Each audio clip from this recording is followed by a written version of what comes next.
Welcome to the 6th pack of this Commander Legends Unpacking.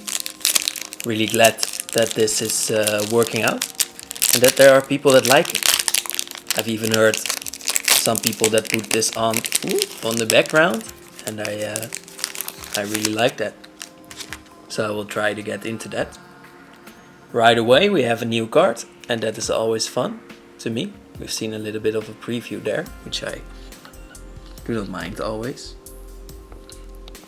Squad Captain is a 5 mana human soldier with 2/2 that has a flavor that says the strength of one is the strength of many.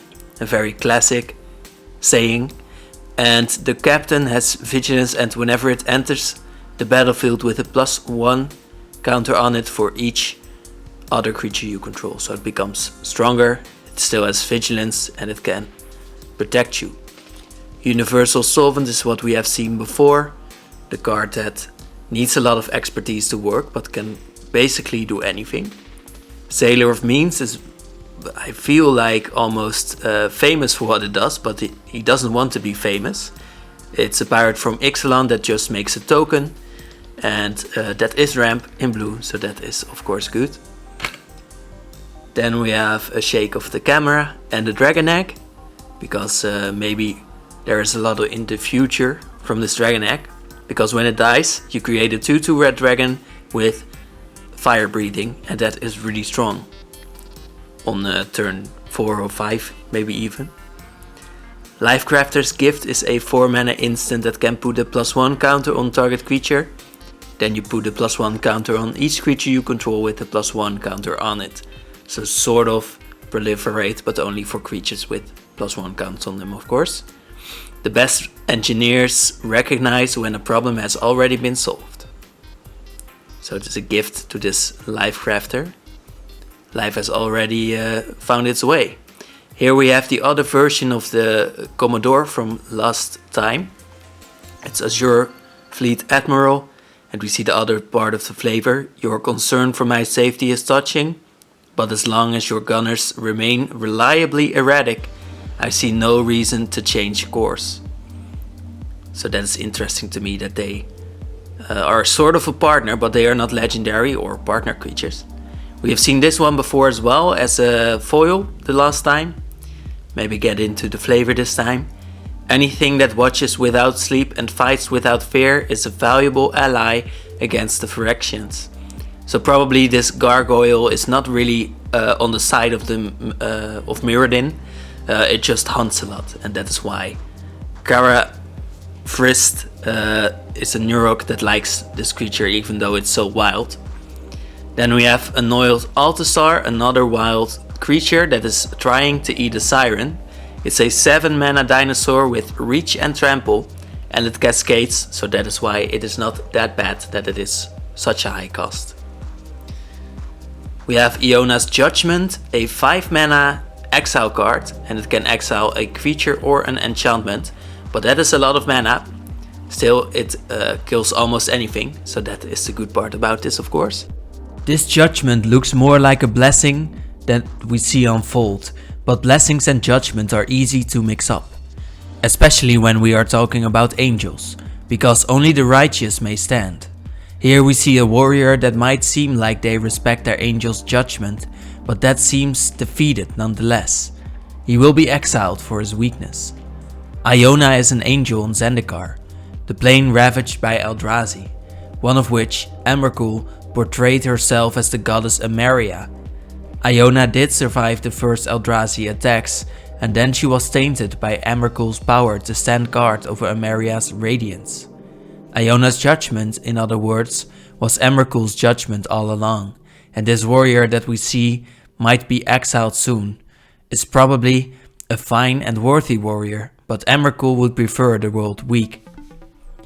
Iona's blessing is the gift of blindness, literally. This should leave the wearer of the halo blind for all purposes, so don't try too much to appeal to Iona either.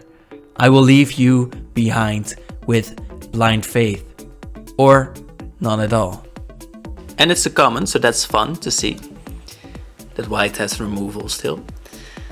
Prophetic Prison is really famous. It's a 2 mana artifact that enters and draws you a card, so that is always good to have a 2 mana artifact that draws you a card. Goes into some decks already, and it filters your mana, so it's just a way to make most decks in Commander Legends draft feel more smooth. Then we have Champion of the Flame, which is a card that works really well with auras and equipments, because then it becomes really strong. It is hard to pull this off in Commander, because, well, it is a really aggressive card, but even there it can become pretty big, like 2 enchantments make it already a 5/5 plus the things that the auras do, and then it has trample as well, of course. But I would rather see this in an equipment deck, I think, for the fact that you can use the equipments later still. And fun that we see that this card is from Radha, a really famous person in Magic the Gathering. Champion of Flame is just an angry dude, you might say. I remember the man fondly of my time as a Gruul Auras player. The goal was to have this man in play and stack him with auras so that he would get +2/+2 for every one. Looking at the champion more closely, we see his allegiance to Radha and the Celt. The Flame of Celt being the love they have for their lands. They manifest into flames and anger and strength. For this champion we see a small man that is passionately fighting for his leader Radha, even though he always loses. Radha is the leader of the originally red Celtic people, a rage-filled people that only became so passionate for their home when Radha brought green in their lives. Now they are a weaker version of Celt, but one that will never give up their fight. Radha has been freed from captivity by Gideon, so now for our fallen friend we should fight for her as much as our Champion of Flame would.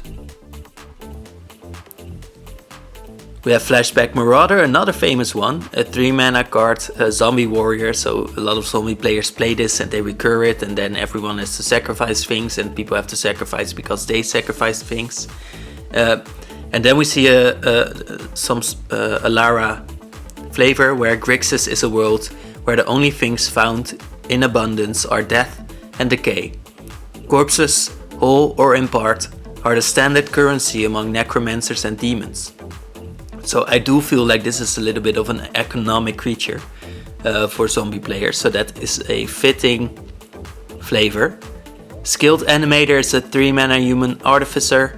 That is a 1/3. Human artificers almost always have higher toughness than power. When they enter the battlefield, target artifact can become a 5/5 for as long as the animator is on the battlefield, so a little bit of the Tezzeret ability. You can see that they almost always try to make artifacts into real life. Hunter's Insight is a 3 mana instant. It says choose target creature you control. Whenever it deals combat damage to a player or planeswalker this turn, draw that many cards. So that many, of course, referencing to the amount of damage that you have dealt. So this can draw you a lot of cards.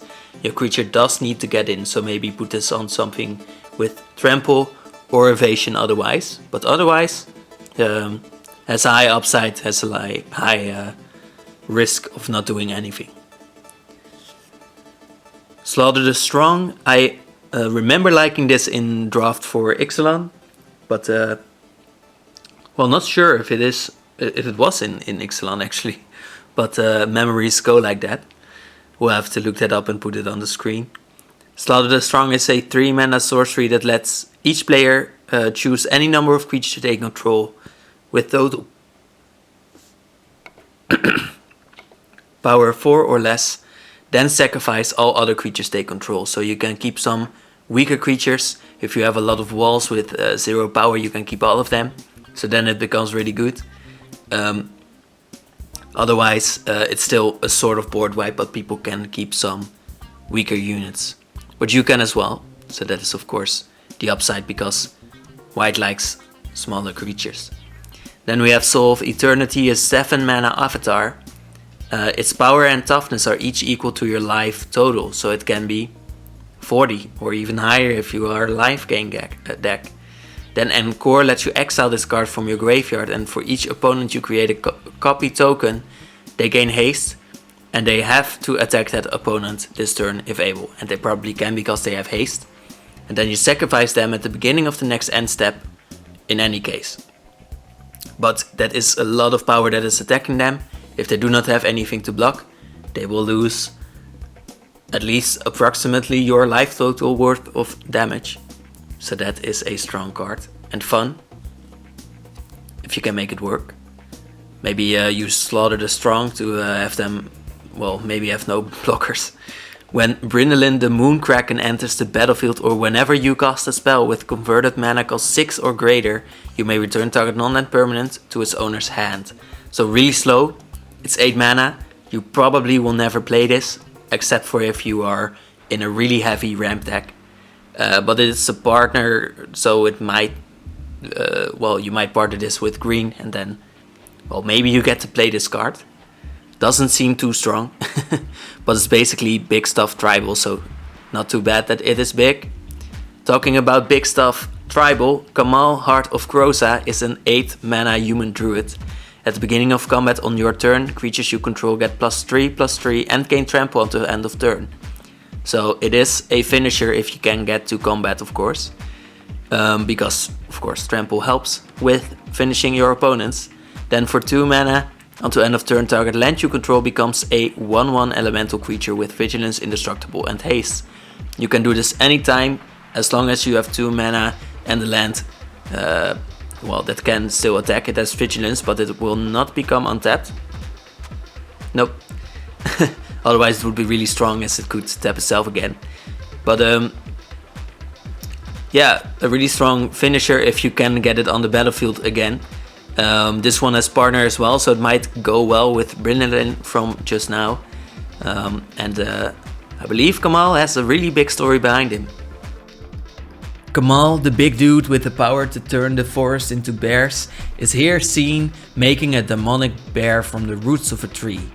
The man enforces the creatures of the forest with its strength, and then it can make elemental keyword soups with just 2 mana. His people are called Camelites, which is an amazing name and way too simple, much like the man himself, who is a simple barbarian as well. One that has come to terms with some familial problems of trying to raise his immortal-like sister and then becoming a hermit in the forest. Note that he already has overrun at this point, and his land animation skills are here too. The overrun is just more pricey. And then making the forest angry again, because he is still kind of a barbarian at heart, but he also loves trees. Now, he also changed from being a fist to a heart, seemingly now more intertwined with the forest.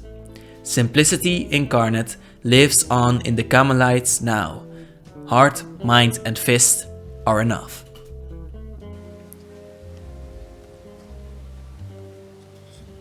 Then we have Goblin Trailblazer, and something in the back already hinted at. It's a 2 mana 2/1 with menace. Not as special as Kamal maybe, but maybe it is still as special. Why are we following the Goblin? Can he even read that map? Says Daphne Vale, Dire Moor First Mate. Well, he seems dedicated to the treasure at hand, let's say that at least. He's a trailblazer, he doesn't need a map. He goes where no one has ever been. Oh, and then we have Prismatic Piper. It's a 5 mana legendary creature that you get. You can get it out of your draft pack, and then people can play this if they have not found their commander. You can of course play this, it's a colorless partner commander. And you can definitely play this because if the Prismatic Piper is your commander, choose a color before the game begins. Then the Piper is the chosen color. So you can give this any identity that you need, so that you can at least play the game in draft. That's mostly what this is for, but you can still play this as your normal commander. Then we have this semi-becoming famous spirit token from Jason A. Angle that I really like for the Wisps, and we have talked about this token a lot, but maybe we can see something more in this. Like the background, we haven't really looked at that yet, because this is a castle that you might see in real life, and if you imagine seeing a spirit like that there, then you should be pretty scared. And to be honest, in this the thing I liked the most, well, we have had, of course, Kamal, which I will put in the front because that is a nice thing to have. And well, mostly I like that there is so much story behind Kamal, Heart of Krosa, and there's a lot to say about him. So let me know if there was any other cards that you liked that I haven't gone into too much, and we can discuss that in another video or in the comments, of course. And then I wish you a nice day from now, and thank you for watching.